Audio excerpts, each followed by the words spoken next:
It begins quietly, not with rejection, but with absence. It is the kind of silence that does not come from an empty room, but from one that is full of noise where none of it belongs to you. It watches from the corner, breathing in your hesitation, swallowing the words you almost say. You think it is shyness, but it is not. It is erasure wearing the mask of politeness. It is the slow vanishing of your presence in spaces where you once tried to belong. You stand among voices that overlap like waves. They laugh, they speak, they interrupt each other. And you wonder when you stopped being part of that rhythm. You nod, you smile, you try to insert a word, but the moment slides past you. The conversation continues, as if you never spoke. There is no anger in the air, no hostility, just something colder. Indifference, disguised as normality. And it hurts in a way you cannot explain. Because how do you describe the pain of not being noticed? There are no bruises, no insults, only the emptiness of unrealized acknowledgment. You tell yourself you are overreacting. You say it does not matter. But deep inside, something keeps whispering. It should matter, because the need to be seen is not vanity. It is survival. Your nervous system craves recognition the way lungs crave air. When no one looks your way, you begin to question if you exist at all. You have become good at pretending. You make yourself smaller, quieter, safer. You convince yourself that invisibility is peace, that solitude is choice. But deep down you know it is defense, because to be seen means to risk being dismissed again. And you cannot bear another silent rejection. Sometimes you notice how your laughter sounds delayed, how your responses feel rehearsed, how your smile appears half a second late. That is not clumsiness, it is adaptation. Your body has learned to observe before it speaks, to analyze before it connects. You are not participating, you are decoding. You are watching yourself try to belong. They say people who go quiet are mysterious, but mystery is not the goal. It is the symptom. People fall silent when they realize their words hold no weight. They step back when they notice no one turns when they speak. And slowly, they learn to fade gracefully, to disappear beautifully, to become ghosts inside their own lives. Because here is the strange thing, invisibility is addictive. Once you are unseen long enough, you start to find safety in the background. You begin to fear attention, to flinch when someone finally looks. You tell yourself you prefer the edges of the room, but what you really mean is that the center has forgotten you too many times. And yet you still long for that one glance, the kind that says, I see you. It is not validation you want. It is recognition. You want someone to notice the pauses in your speech, the hesitation in your eyes, the exhaustion behind your calmness. You want someone to see through the mask and say, you do not have to vanish to be safe. They call it social anxiety. They call it introversion. They give it names that make it sound clinical, distant, explainable. But behind every label lies the same ache. The craving to matter in someone's awareness. To have your presence felt, not just tolerated. To occupy space without apology. People talk about loneliness as if it happens when you are alone. But loneliness often wears company's face. It happens at dinner tables, during meetings, while sitting beside people you love. It happens when you laugh on cue but feel nothing. When your voice echoes back with no resonance. When your body is present but your soul is outside, knocking on the window, asking to be let in, and you tell yourself it is fine, that this is adulthood, that connection was always an illusion. You rationalize your detachment with intelligence, because it feels better to sound wise than to admit you are in pain. But the truth is softer, sadder. You are lonely, because you still want to be felt. You still want someone to say your presence changes the room, even in small, unspoken ways. It is easy to say people should love themselves enough to not need others. But the human mind was never built for self-sufficiency.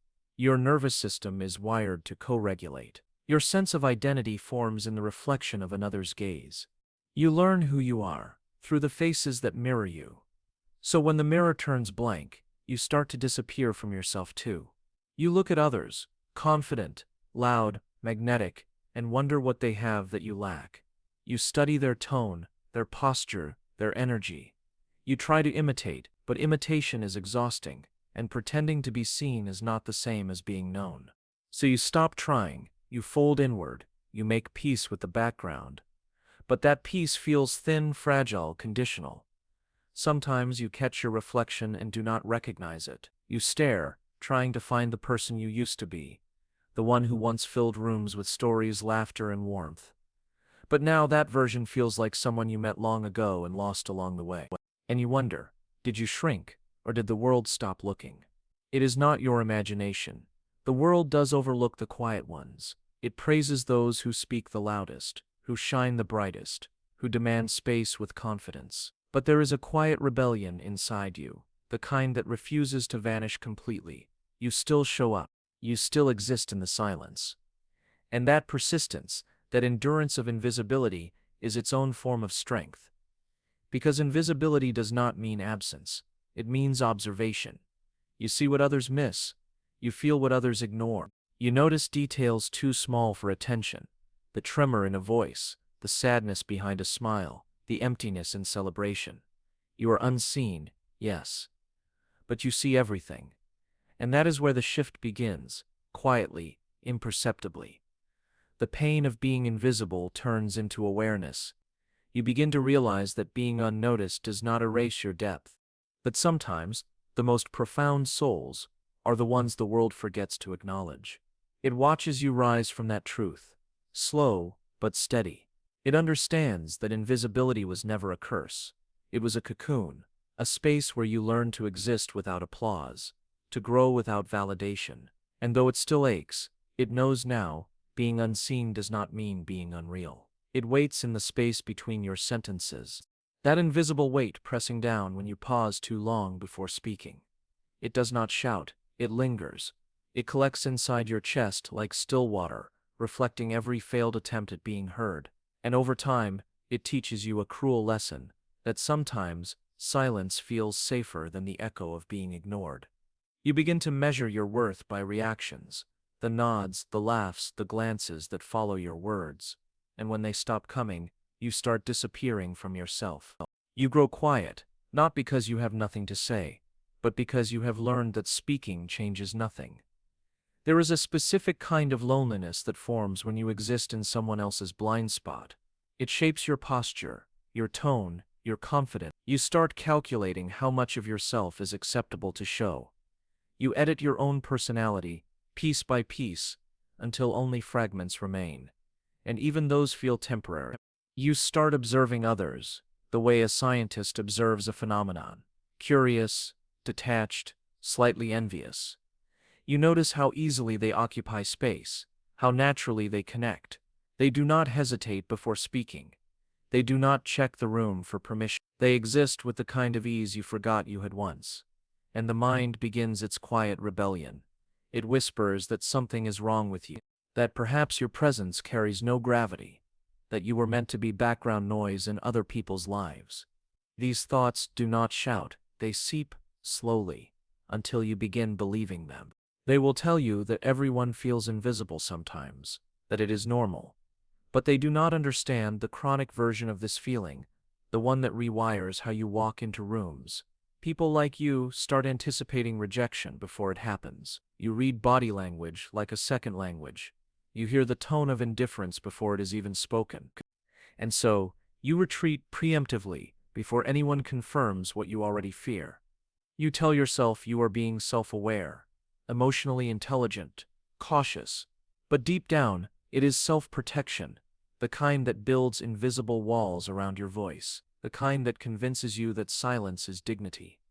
They love people who glow, who command attention with confidence. They call it charisma, but most of it is safety. Safety born from being seen and accepted early in life. You envy their unburdened expression, but you do not hate them. You just wish you knew what it felt like to speak without the tremor of doubt in your throat. You think back to childhood, to classrooms, to dinner tables, to playgrounds. Somewhere there you learned invisibility. Maybe it was when someone talked over you. Maybe when no one noticed your sadness, or when your joy felt too small to celebrate. These are not grand traumas, they are quiet ones, the kind that hide behind normality, the kind that grow roots deep enough to shape your adult silence. It is not that you hate people, you love them, perhaps too deeply. You love them enough to forgive their blindness, to still listen when they never ask about you, to give comfort without expecting return. That is the curse of the invisible ones. They see everyone but are seen by none. You start finding meaning in small things: the sound of rain, the weight of books, the quiet company of night. You start preferring solitude because it does not betray you. But solitude has a way of becoming too comfortable. It starts feeling like a shelter, then slowly becomes a cell, and yet you keep returning to it. Because out there, in the bright noise of human interaction, you feel foreign. You observe people laughing, embracing, arguing, and you realize that connection for them is not work, it is reflex. For you, it is architecture. Every word, every gesture, carefully designed to seem effortless. They say be confident, speak up, but they do not understand that invisibility is not just external, it is neurological. Your brain begins filtering out moments of recognition because it expects rejection instead. Even when someone finally listens, you dismiss it as politeness. You struggle to absorb praise because it feels like a setup for disappointment. You do not trust warmth anymore, because warmth for you has always come with expiration dates. There are nights when you lie awake replaying every conversation. You hear yourself apologizing for interrupting when you never did. You remember how your story trailed off mid-sentence because someone else started speaking louder. You recall the polite smile you gave while your insides sank quietly. These are the moments that teach your nervous system caution, that train your voice to hesitate before existence. You tell yourself you are strong, you adapt. But sometimes endurance is another form of surrender. Because to endure invisibility too long is to forget how visibility feels. They will call you quiet, introspective, deep. But depth is often mistaken for peace. They will not see that inside. You are screaming in poetry, that every unspoken sentence is a stanza buried in your chest. You live in metaphors, because reality has no language for your ache. And still, you continue showing up. You keep walking into rooms that forget to notice. You keep speaking softly, hoping someone will finally tune into your frequency. There is a certain nobility in that, to still try, even when you expect silence. Because you understand something most people do not. You understand that attention is fragile, temporary, that people only hear through their own filters, that empathy is rare because it requires listening without the urge to respond. And you carry this knowledge quietly, like an old secret.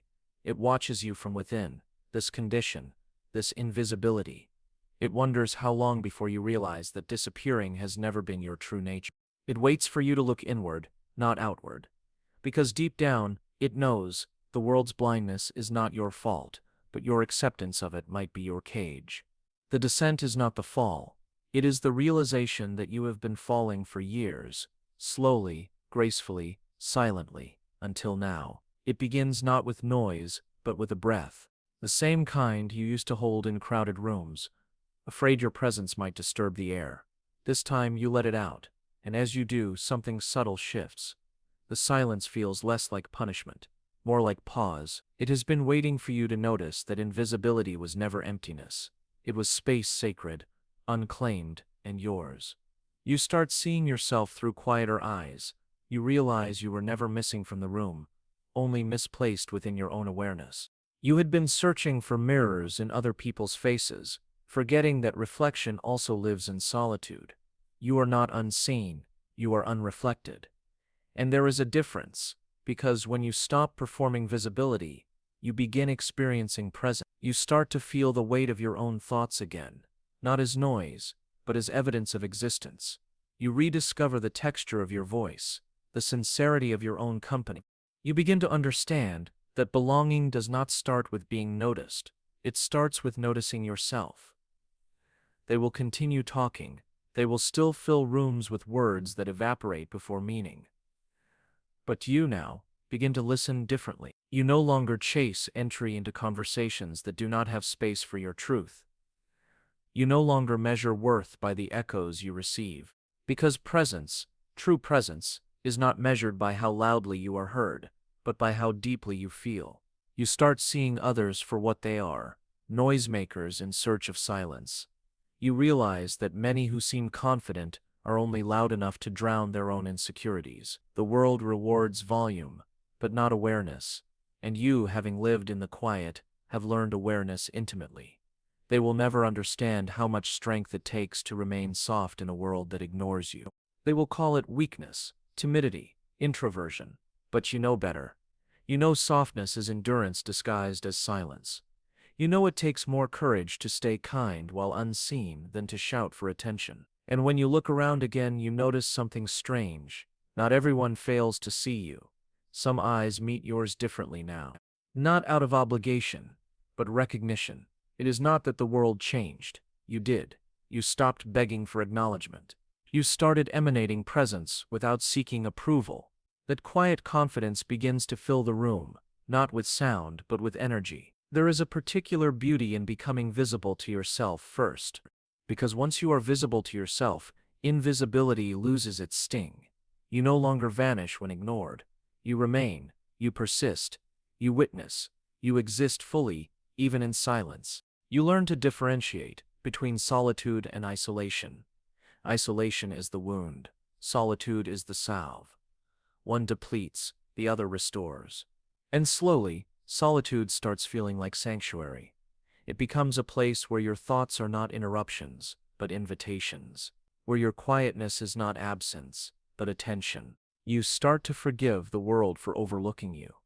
Because you understand now, people only see at the level of their own awareness. Their blindness is not an insult, it is limitation. And your sensitivity, once a burden, becomes wisdom. You see what they cannot, because you have lived where they refuse to look. They will continue moving fast, chasing validation like air. They will scroll, speak, fill silence with meaningless sound. And you will breathe. You will sit still and feel the hum of your existence. You will realize that peace was never in the crowd. It was always in the pause between your thoughts.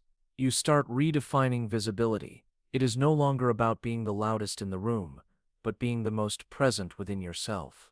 You begin to show up for your life quietly, drinking water, reading words, standing near sunlight, and realizing that these moments, though small, are proof of life.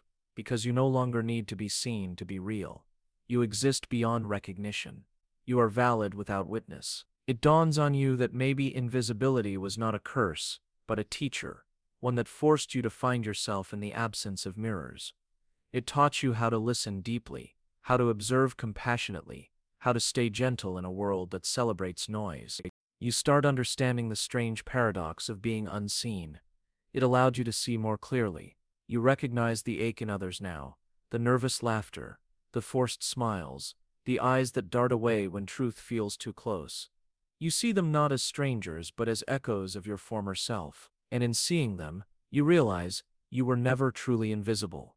You were just waiting to meet eyes that understood. It breathes within you, this new awareness. It no longer feels like the shadow that haunted your edges. It feels like something softer, like quiet confidence returning home. It has been waiting for you to accept that visibility is not about exposure. It is about embodiment. You stop performing stillness and start living it. You stop chasing acknowledgement and start cultivating presence. You stop trying to fill silence and start listening to what it has to say. And sometimes when you enter a room now, you still feel that old ache, that fleeting doubt whispering you are unseen. But instead of shrinking, you breathe through it.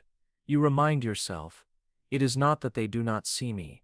It is that I am no longer desperate to be seen. Because the truth is simple and liberating. Being unseen by others does not mean being lost. You can be overlooked and still whole. You can be quiet and still powerful. You can exist softly and still matter deeply.